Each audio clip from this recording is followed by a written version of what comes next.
കാസർഗോഡ് ജില്ലയിൽ കോൺഗ്രസ് 87-ലെ സുവർണകാലത്തിലേക്ക് തിരിച്ചെത്തിയെന്ന് DCC പ്രസിഡന്റ് PK ഫൈസൽ.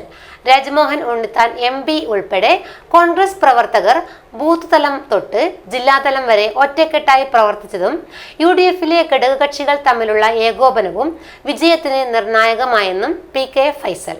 കേരളത്തിലെ ഏറ്റവും വലിയ ടൈൽസ് ആൻഡ് സാനിറ്ററി വെയർ വിൽപ്പനക്കാരായ ABC group, ABC sales corporation, BC road, Kasaragod. സ്ഥാനാർത്ഥികൾ എന്നുള്ള നിലയിൽ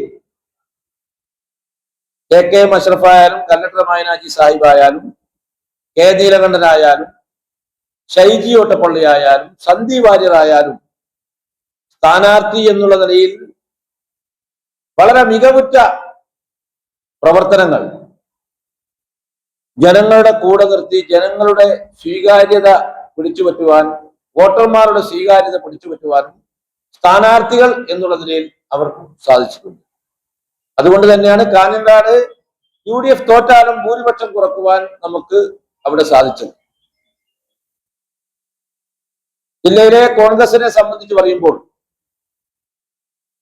1987-ലാണ് നമുക്ക് ജില്ലയിൽ ഇന്ത്യൻ നാഷണൽ കോൺഗ്രസിനെ സംബന്ധിച്ച് അന്ന് I രാമറായി MP മൺമറഞ്ഞു പോയി. അദ്ദേഹമായിരുന്നു അന്നത്തെ DCC അധ്യക്ഷൻ.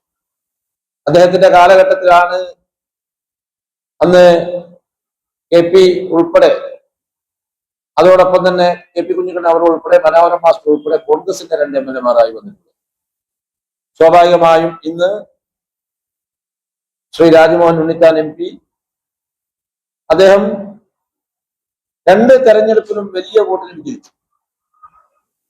അതിനു പുറമെ കോൺഗ്രസിനെ സംബന്ധിച്ചിടത്തോളം ഇന്നിപ്പോൾ പുതുമയിൽ ശ്രീ K നീലകണ്ഠൻ വിജയിച്ചതോടുകൂടി, തൃക്കരിപ്പൂർ സന്ദീപ് വാര്യർ വിജയിച്ചതോടുകൂടി ഇന്ത്യൻ നാഷണൽ കോൺഗ്രസിനും 2 MLA-മാർ ഇപ്പോൾ ഇവിടെ വിജയിച്ചിരിക്കുകയാണ്.